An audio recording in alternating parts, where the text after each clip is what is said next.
안녕하십니까. 공병호TV의 공병호입니다. 여러분, 문재인 대통령이 오늘 어떤 결정을 내릴 것으로 봅니까?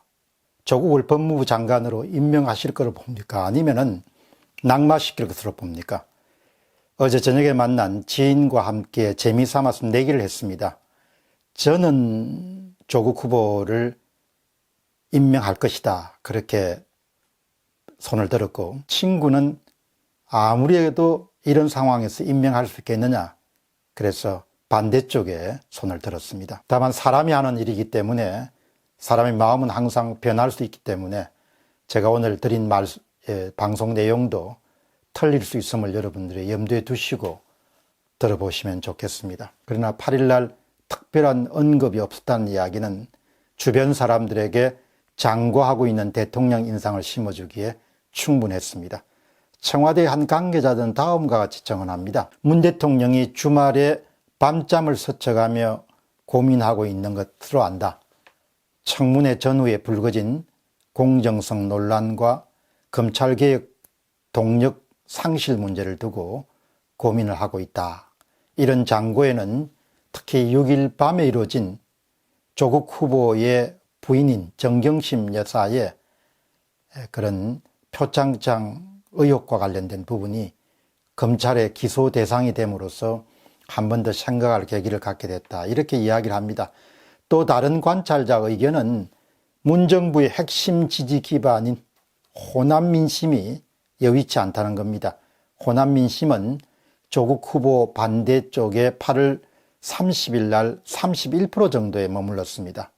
그러나 점점 상승해서 9월 5일 날에는 반대가 43.1%까지 올라갔다. 이런 부분들도 문 대통령의 장고를 하게 되는 중요한 요인이다, 이렇게 관계자들이 정언이나 또 관찰자들이 추측하고 있습니다. 실질적으로 본인이 그렇게 고민하고 있는 것은 우리가 확인할 수 없는 사실이죠. 두 번째 질문입니다. 문재인 대통령의 행보입니다. 행보. 어떻게 걸어가고 있고 앞으로 어떻게 걸어갈 것인가. 문재인 대통령 조국 후보 임명을 두고 고심하다, 이런 표현들이 언론들에 자주 등장하지만 저는 좀 더 솔직한 표현을 쓰면은 일종의 연막이나 연출에 지나지 않는다, 그렇게 봅니다. 이미 문 대통령은 결정을 내린 다음에 다만 반대 의견을 고려하는 듯한 모양새를 갖추고 있다는 것이 제가 갖고 있는 판단입니다. 문 대통령이 조국 임명 쪽으로 확실히 선회할 수밖에 없고 조국 임명에 손을 들어줄 수밖에 없는 것을 제 나름대로 10가지 정도의 이유를 한번 정리해 봤습니다.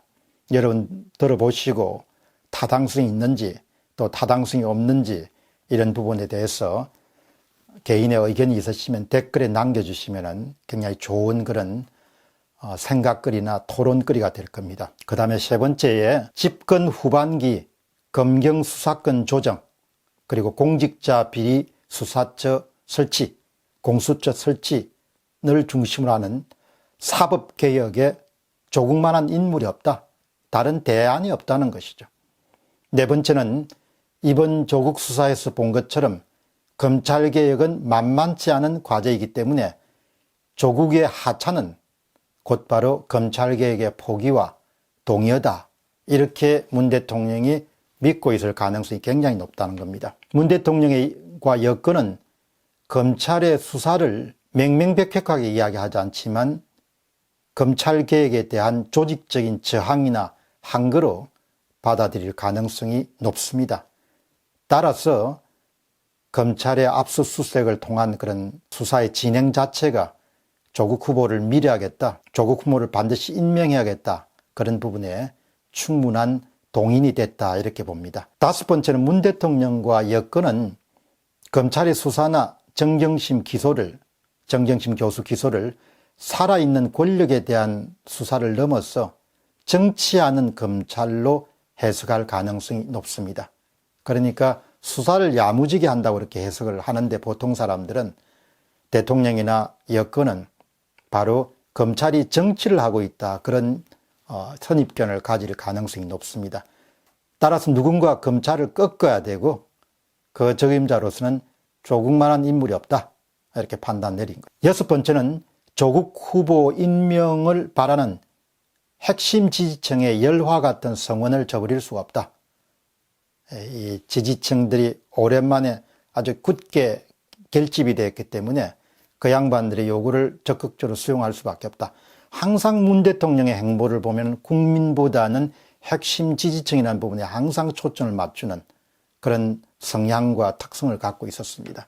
그 다음 이제 일곱 번째는 야당과 국민의 반대에 밀리면은 핵심 지지층의 이탈은 물론이고 집권 중후반기에 국정을 수행하는 그런 동력을 급속하게 상실할 가능성이 높다.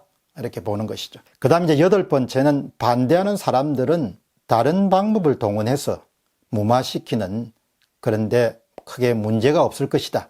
다소 이제 안일한 그런 문제인식을 갖고 있는 것이죠. 그 다음에 이제 아홉 번째는 국민들의 관심을 다른 쪽으로 돌릴 수 있는 여러 가지 방법이나 방안을 찾아낼 수 있을 것이다. 따라서 국민의 반대에도 불구하고 강경책을 사용하더라도 내가 혹은 우리가 성산이 있다고 보는 것이죠. 마지막으로 내 생전에 내 생에 회고는 없다. 다시 이야기하면 내가 옳다고 생각한 것을 꺾어야 되는 일은 더 이상 없을 것이다. 이런 10가지 이유가 저는 많은 사람들이 고심하고 있다, 절치부심하고 있다 이럼에도 불구하고 아마 오늘 오전이나 오후에 문 대통령이 조국 후보의 임명을 강행할 가능성을 높게 보는 10가지입니다. 요약해서 말씀드리면은 일반 국민들이 월요일에 받아주게 될, 손에 받아주게 될 청와대로부터의 통지문은 그럼에도 불구하고 나는 조국을 법무부 장관으로 임명한다.